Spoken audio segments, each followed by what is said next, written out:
Car tous ceux qui sont conduits par l'Esprit de Dieu sont fils de Dieu. Romains 8, 14. Supposez que vous disiez à votre petit enfant que vous voulez faire de lui l'héritier de toute votre propriété. Soit-il capable de le comprendre? Non, il ne le comprendrait pas. Un bébé ne peut recevoir et jouir que d'une chose à la fois. Comment pourrait-il comprendre si vous lui dites que vous voulez tout lui donner? Il ne peut pas saisir une aussi grande pensée.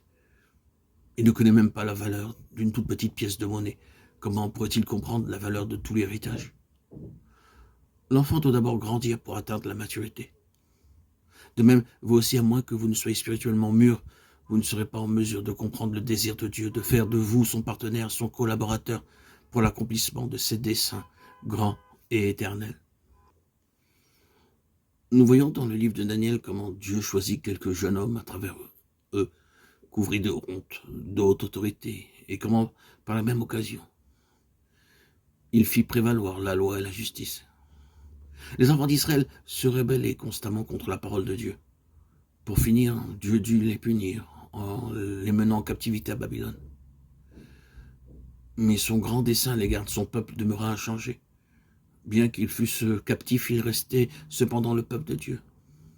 Dieu les aimait toujours. Cependant, Dieu ne pouvait utiliser que ceux qui répondaient à son amour. Très peu, en fait, désiraient suivre la parole de Dieu et garder ses commandements. Ils formaient un petit reste.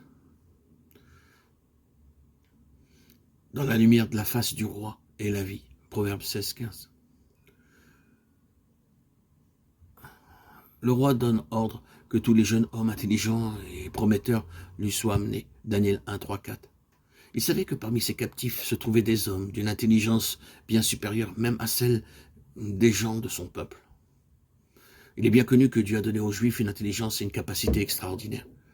Les Juifs ont toujours été une race intelligente, hors du commun.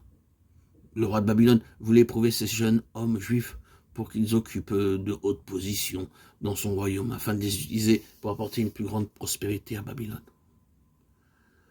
Ces mêmes jeunes hommes furent utilisés par Dieu pour anéantir les desseins du peuple de Babylone et délivrer les captifs. C'est ainsi que Dieu travaille. Il a vaincu le diable en retournant contre lui ses propres ruses. Je vais vous donner une illustration. Les pharisiens et les sadducéens trouvaient toujours à redire des paroles du Seigneur Jésus. Les pièges même qu'ils tendirent au Seigneur devinrent leur occasion de chute. Un jour, ces hommes amenèrent au Seigneur une femme surprise en flagrant délit d'adultère, Jean 8, 4. Selon la loi, elle devait être lapidée. Le Seigneur leur dit que celui de vous qui est sans péché jette le premier la pierre contre elle. C'est ainsi que le Seigneur les confondit constamment.